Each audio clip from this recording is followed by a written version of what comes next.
이 국민의힘 윤석열 선대위는 지금 현재 심각한 내분에 휩싸여 있는데, 이때 이낙연이가 이 선대위에 참여함으로써 상당히 차별적 모습을 보이는 것 같다. 이런 이제 보도가 나오고 있고요. 자, 그 다음에는요, 이석기가 결국은 이제 날이 새면 10시에 가석방됩니다. 이석기 씨가 가석방됨에 따라서 이 박근혜 전 대통령 그리고 MB 대통령의 사면 복권도 이루어지는 것이 아니냐, 이런 또 전망이 고개를 들고 있습니다. 이런 내용에 관해서 여러분들께 말씀을 드리겠는데요. 우선 이재명, 이 김문기 처장을 전혀 모른다. 그러다가 이제 성남시장 때는 전혀 몰랐다. 왜 성남시장 때 몰랐다고 강조를 하느냐. 왜냐하면 대장동 사태가 불거진 게 성남시장 재직 시절에 불거졌잖아요. 그렇기 때문에 나하고 대장동 사태하고는 아무 관계없어.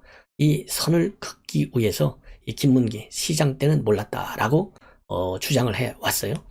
그럼에도 불구하고 이제 성남시 의원인 이긴 시 의원이 지금 국민의힘의 이재명 비리특위위원회, 김진태 위원장이죠.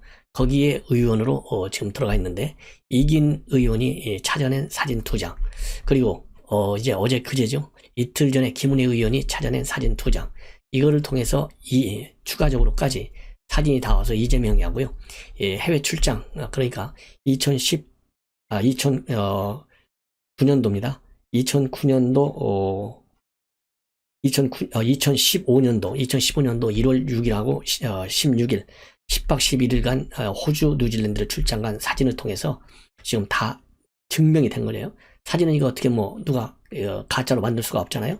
이 사진을 통해서 다 나왔는데도 불구하고 아직까지도 시인을 하지 않고 있어요.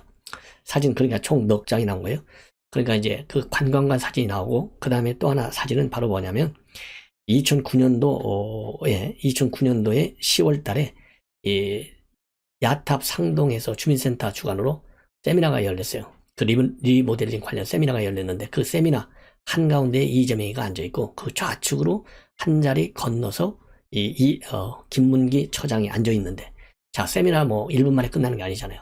한두 시간 하잖아요. 그럼에도 불구하고 모른다, 거짓말하고 있어요. 자, 그런데 또 이기훈 의원이 오늘 또 밝힌 내용에 의하면, 지금요, 김문기 처장의 인사기록 카드를 찾아보니까 말이죠. 2015년도 12월 31일 날 이재명 시장한테 시정발전 유공자로 표창을 받기까지 했어요. 자, 이렇게 해서 한 4가지 정도로 이 김문기를 알 수밖에 없는, 충분히 아주 잘 아는 성남시장 재직 시절에 이 물적 증거가 나와 있는데도 불구하고 이재명이가 여기에 대해서 진실 밝히지 않고 있습니다. 자, 대통령 후보가 이렇게까지 거짓말을 잘하는데, 대통령 후보가 된다는 게 그 자체도 이상하지만요. 일단 민주적인 절차를 통해서 후보로 뽑혔지만, 이런 사람을 우리가 대통령으로까지 뽑아야 되겠습니까? 예.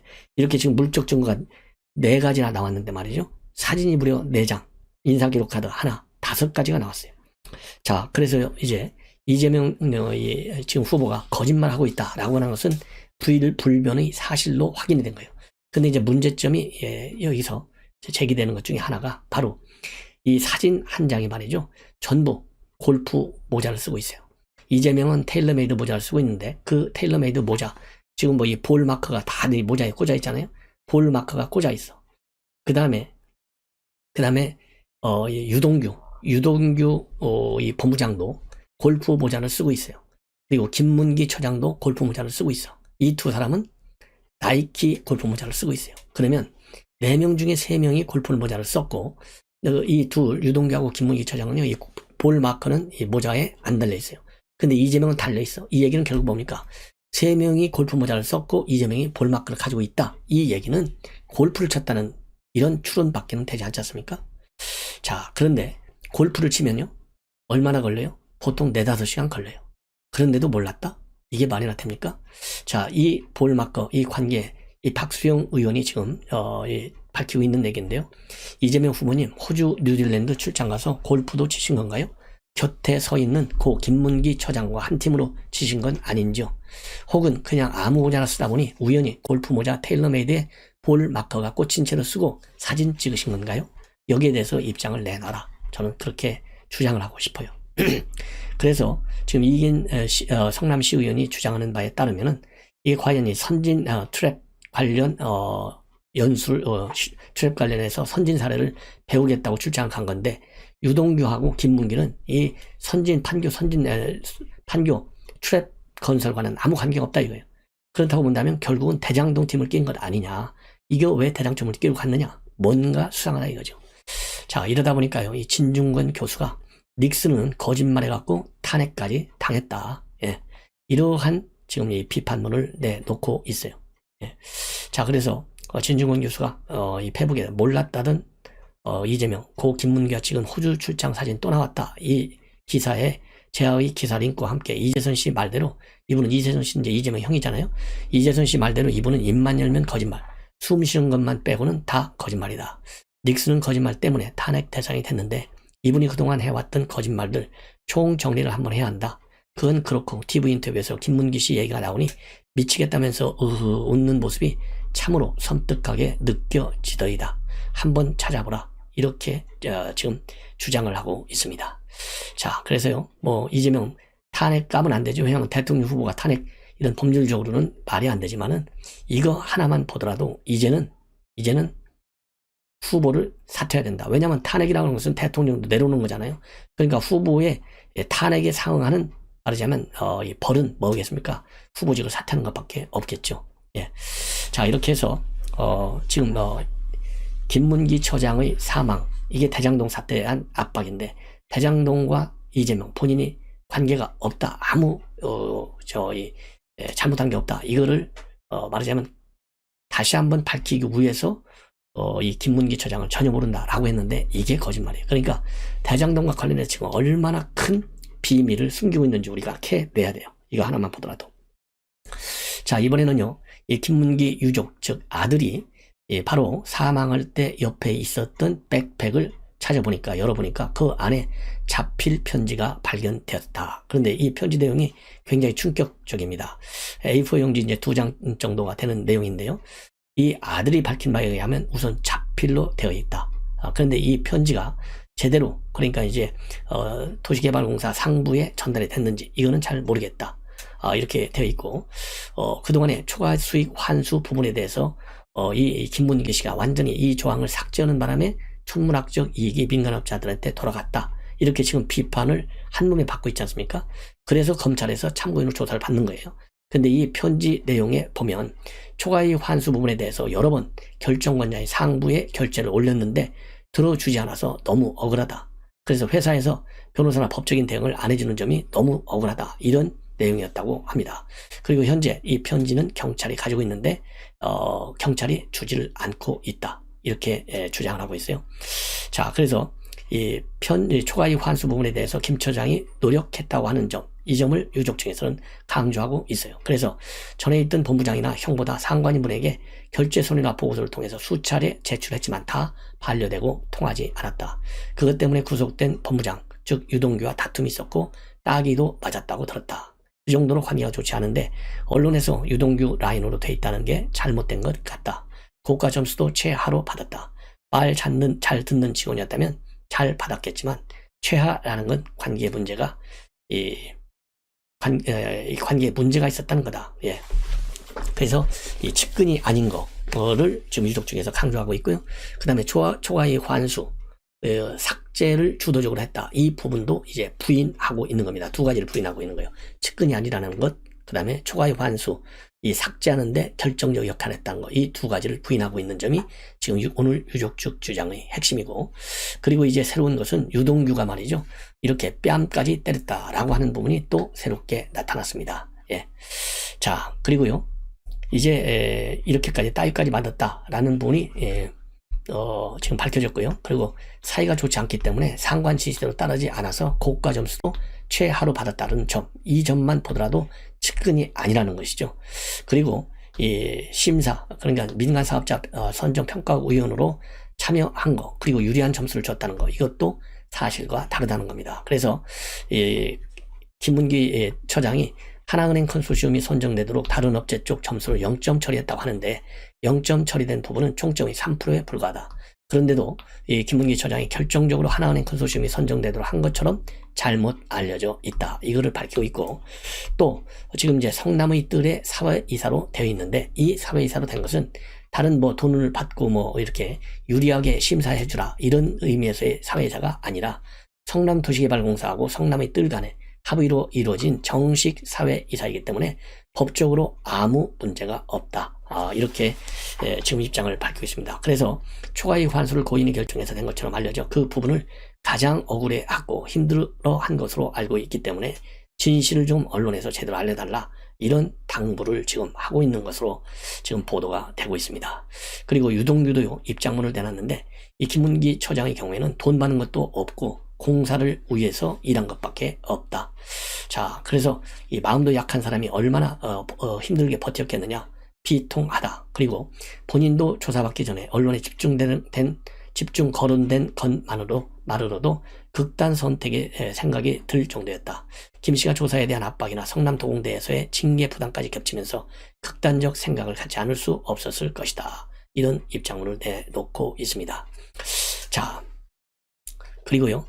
이 유동규와의 관계는 유동규 본부장이 과거 리모델링 조합장을 맡았을 당시에 아파트 시공사의 영업부장이었습니다. 그래서 지금 이제 성남도시개발까지 갔고 같이 이제 대장동 사업을 하다 보니까 지금까지 측근으로 알려졌는데 이 유족 측에서 측근이 아니다라고 하는 점을 굉장히 강력하게 지금 주장하고 있는 분이 특이하다 이렇게 보여지고요. 그 다음에는 연합뉴스 측에서 보도한 건데요. 연합뉴스가 지난 10월 20일 날 이 김문기 처장하고 인터뷰를 했는데 인터뷰한 내용 중에서 아직까지 공개되지 않은 부분을 공개하고 있어요. 이걸 보면 생전에 나 혼자서 알아서 하라고 하는 것이 굉장히 상처가 컸다. 이런 실토를 하고 있어요. 그래서 처음서부터 여러분들께 밝힌 대로 이 초과이익 환수 문제, 여기가 이 문제가 이제 법적으로 문제가 되고 있지 않습니까? 이것을 본인이 다 떠맡는 데 대한 심적 부담, 이 심적 부담을 받고 있는 상태에서 도시개발공사가 징계까지 하고 또 형사 고발까지 하겠다는 이런 입장을 통보해 준 것이 사실상 이제 생명을 끊는 직접적인 원인이 됐다라고 판단할 수 있는 근거가 바로 연합뉴스의 지난 10월 21일자 인터뷰 내용인 것 같습니다. 그 당시에요, 대장동을 성공적으로 이끌어서 직장생활 마무리를 멋지게 해보고 싶었고, 회사에서 하라는 대로, 회사가 정한 원칙대로 물불 안 가리고 성과 내려고 했는데, 조사받는 지금은 나보고 알아서 하라는 거여서 아무도 나를 보호해주지 않는다고 느꼈다. 그리고 최근 조사받으러 간 검사실에서 성남의 뜰 비상근 이사를 만났는데, 그 사람은 대형 로펌 변호사와 나왔고, 나는 혼자 했다. 그래서 공기업 직원이 개인 일을 한 것도 아닌데 회사 일을 했는데 왜 아무도 관심을 갖지 않느냐. 이런 데 대한 불만이 굉장히 컸던 것 같이 보입니다. 그리고요. 지금 이제 이 감사를 받으면서 징계까지 받게 된 것이 정민용 변호사한테 비공개 자료, 이 민간사업자 평가 배점표 이거를 열람하게 한 것이 이제 감사를 받았는데 밖에서 안 만나고 직원들과 공개적인 자리에서 보여줬다. 그리고 외부인이라고 생각을 못했고 불법이라고 생각을 안 했다. 이렇게 또 밝히고 있어요. 그래서 이 감사에 대한 불만이 보통이 아닌 것으로 지금 이제 확인이 되고 있는 부분입니다. 그리고 또 이 자부심을 품고 애착을 갖고 일했는데 이런 상상하지도 못할 일이 벌어져서 자부심, 자존감들이 산산이 부서지고 무너지는 느낌이다. 앞으로 어떤 일을 하라고 하면 과연 앞장서서 할 수 있을까 싶다. 그게 가장 가슴에 아리고 마음이 아프다. 이런 입장을 내놨습니다. 그래서 이 한마디로요. 너무나 억울하기 때문에 이 생명을 던짐으로써 나는 무죄다. 이런 인식을 갖게 하는 대목이 바로 이런 연합뉴스의 인터뷰 내용인 것 같습니다. 그리고 이거는요. 채널A에서 보도하고 있는 내용인데 김문기 씨 처장이 극단 선택을 하기 6시간이 전에 이 화천대유의 이성문 대표가 사무실을 찾아왔는데요. 이 김문기 처장이 만나주지 않았다고 합니다. 그런데 이게 21일 날 찾아왔고 20일 날로 찾아왔어요. 그래서 이 이성문 대표가 찾아온 이유가 뭔지 지금 이것이 이제 의혹이고 이러한 것들이 또 생명을 끊는 하나의 또 원인이 되지 않았나 이런 또 의혹이 제기되는 부분이에요. 그래서 이 채널A 보도에 따르면은 이성문 대표는 최근 대장동 사업 준공 승인을 위해서 관계자들을 쭉 접촉해 오고 있는데 이 김문기 처장이 이러한 일을 아주 제일 잘 알기 때문에 온 것이 아니겠느냐 이런 지금 평가를 하고 있습니다. 여기서는요 윤석열이 이겨요. 35.2대 32.9로 이깁니다. 자, 이거 뭐 어느 데를 믿어야 될까요? 제가 보기에는 한국갤럽을 믿을 수밖에 없다. 왜냐하면 MBS는요 이 4개 기관이 전부 다 물론 한국갤럽도 친여 성향이 강하죠. 근데 NBS에 들어가 있는 4개 기관 모두 가장 대표적인 친여 성향의 기관들입니다. 엠브레인, 퍼블릭, K-스탯 리서치, 코리아 리서치, 한국 리서치입니다. 자, 그래서 이재명이가 이제 35, 그 다음에 윤석열 29인데요. 이준 조사에서 이재명은 38, 윤석열 36이었어요. 2% 차이였는데 이번 주에는 이재명이 3% 하락, 윤석열이 무려 7% 하락을 해서 6% 차이로 더 벌어졌습니다. 자, 그리고요. 대선 후보 지지 이유를 물어보니까 이재명은요. 참 기가 막힌 것이 후보의 자질과 능력이 44%, 정책이나 공약 이것이 15%고 다른 후보 즉 윤석열이 되는 게 싫어서가 12%입니다. 그리고 윤 후보 지지자는요. 정권 교체를 위해서가 69%로 가장 높고 다른 후보가 되는 게 싫어서 즉 이재명이가 싫어서가 10%, 후보자의 자질과 능력이 8%예요. 여기서 이제 제가 말씀드리고 싶은 것은 어떻게 후보자의 자질과 능력 이재명이가 44%고 그리고 윤석열이는 세 번째인 후보의 자질과 능력이 8%밖에 되지 않느냐. 도저히 이해가 안 간다. 이 대목만 보더라도 얼마나 윤석열 후보보다는 이재명을 편향적으로 즉 이재명한테 제일 문제가 되는 게 뭡니까? 후보의 자질과 능력이잖아요. 근데 이거를 44% 제일 높게 평가하고 있어요. 그래서 이걸 뒤집겠다라고 하는 교모한 의도가 여기에 나와 있다라고 보고요. 그리고 이 가족 검증과 관련해서는 당연하다가 68%, 부적절하다가 28%입니다. 그리고 국정 안정론은 심판론은 둘이 똑같이 42%예요. 자, 이주는 어떻게 됐느냐? 국정 안정론은 똑같이 42인데 정권 심판론이 4%가 줄어들었어요. 그러니까 이 대목은 정권 심판론을 낮게 만들고 그리고 이재명 후보의 가장 문제점인 후보의 자질과 능력 그리고 정책 공약 맨날 바꾸잖아요. 이 두 가지를 또 키워서 좋은 점으로 만들고 이것만 보더라도 이 NBS 조사의 신뢰성은 우리가 참 조금도 줄 수가 없는 게 아니냐. 그리고 정당 지지도는요. 민주당이 33, 국민의힘 28, 국민당 50%, 5%, 정의당 4, 열린민주당 3입니다. 국정운영과 관련해서는 잘하고 있다가 45, 잘못하고 있다가 49. 여러분들 국정운영이요. 5% 이하로 떨어지는 거 봤어요? 이거 도저히 믿을 수 없는 거예요. 제가 보기에. 그리고 한국갤럽은 윤석열이 35.2, 이재명이 32.9, 오차 범위 내에서 윤이 앞섭니다. 그리고 안철수가 7.5, 심상정 4.7 이렇게 되는데 2주 전하고 한국갤럽 이거 머니투데이 의뢰인데 조사를 비교하면요. 이재명은 36.3에서 32.9로 3.4%가 빠졌고 윤석열은 36.4에서 35.2로 1.2가 하락했습니다. 그래서 이 후보의 하락폭이 상대적으로 커서 두 후보 지지율 편차는 0.1에서 2.3% 늘어났어요. 정당 지지도도 MBS하고는 확 달라요. MBS는 민주당이 올라갔잖아요. 근데 여기서는 국민의당이 많이 높습니다. 국민의힘은 36.9, 민주당이 29.3, 열린민주당 그리고 정의당 4.7, 국민의당 3.1입니다. 그리고 대통령 지지율도 말이죠. NBS에 비해서 긍정평가가 37.3밖에 되지 않아요.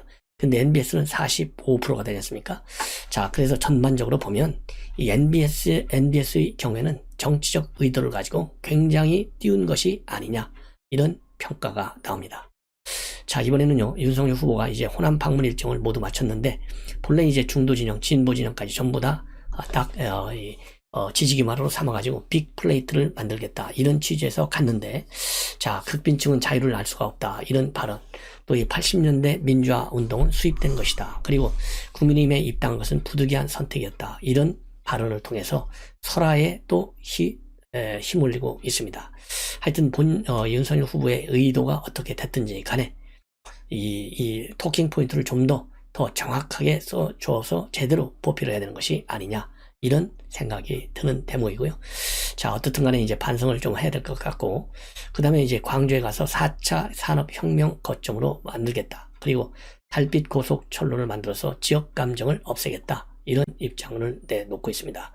그래서 일부 언론에서는 지금 현재 윤석열 후보가 인성 문제, 그 다음에 장모 문제, 부인 문제, 그리고 본인의 입, 그래서 사면 초과에 놓여 있다. 동시다발적 위기에 처해 있다. 이런 보도가 나오고 있어요. 자, 이번에는요, 이제, 지금 이 시간에 여러분들께 말씀드리고 싶은 것은 윤핵관 문제를 가지고 좀 말씀을 드리겠습니다. 윤핵관. 지금 윤핵관과 관련된 문제가 가장 큰 이슈예요. 그래서 이준석이는 윤핵관이 있다. 이렇게 보고 있고, 마찬가지로 김종인 위원장도 비슷한 생각을 가지고 있습니다. 그래서 이 이준석 대표가 드디어 윤핵관의 첫 번째 누구냐, 이건 장제원이다, 이렇게 아예 딱 명단을 깠어요. 그래서 그 이유 중에 하나는 본인도 모르고 아무도 모르는 이런 얘기를 어떻게 장제원 의원은 아냐. 그러니까 이게 장제원 의원의 문제가 많다. 그래서 이거는 정치장교 아니냐, 이렇게까지 비판하고 있고 부산에만 머물러 있어라, 이렇게 얘기하고 있어요. 여기에 관해서 이 장제원 의원은 이것은 모욕적인 인신 공격이다. 더 이상 대응을 하지 않겠다. 왜냐하면 지금 선거가 굉장히 중요하기 때문에 이런 입장을 내놓고 있고, 여기에 더해서 이제 윤석열 후보도 말이죠. 장 의원은 출근도 하지 않고 있는데 무슨 윤핵관이냐. 그래서 이준석 대표가 강력히 제기하고 있는 윤핵관의 실체, 이것은 잘못된 것이다 라는 입장을 지금 내놓고 있습니다. 그리고 김종인 위원장도 이 윤핵관의 말하자면 실체를 인정하면서 자기 기능에 맞는 일만 하고 더 이상은 하지 말아라, 이렇게 해서 우회적으로 윤핵관을 공격하고 있어요. 그래서 이 내용을 전반적으로 좀 상세하게 말씀을 드리겠습니다. 먼저 이준석 대표가요, 뭐 여기저기 나와서 많이 얘기하기 때문에 이 출처를 얘기하기는 좀 그래요. 자, 윤핵관 장제원 지정을 하는 이유는 최근에 임태희 본부장이 후보 사모에 대해서 험담을 했다는 얘기를 하고 다니고, 또 주호영 조직본부장에 대해서도 안 좋은 얘기가 많이 들려온다고 얘기를 하고 다니는데, 자, 선대위 내에 아무도 이런 모르는 내용들을 정치 장교도 아니고 왜 그런 얘기를 하느냐, 이렇게 공세를 퍼붓고 있습니다.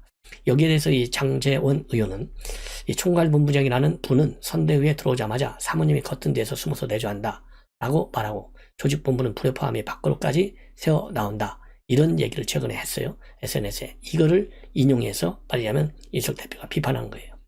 자, 그래서 이러한 장제원 의원의 이런 주장은 핵관임을 선언하는 것이라고 본다, 이렇게 얘기하고, 장 의원이 직위는 없지만 윤핵관 같다. 그리고 선대위는 지금 직도 없는 자가 와서 정밀 타격하면서 본부장을 지목해서 괴롭히고 있다.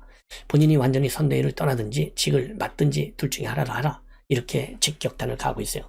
그러면서 내가 하고픈 거는 적어도 윤핵관의 전횡은 막는 것이다. 그래서 윤핵관과의 전면전을 선포하고 있습니다. 예, 전면전. 그러면서 윤핵관을 진박에까지 비유해서 비판하고 있어요. 그리고 또 이 창당을 노리는 세력이 있다. 그래서 이 창당을 노리는 세력은 결국은 김한길을 의미하는 것 같습니다. 그러면서요, 김종인 선대위원장에게 윤 후보가 전권을 제대로 실어줬다면 아마도 당장 선대위를 해체했을 것이다, 이런 입장까지 내놓고 있습니다.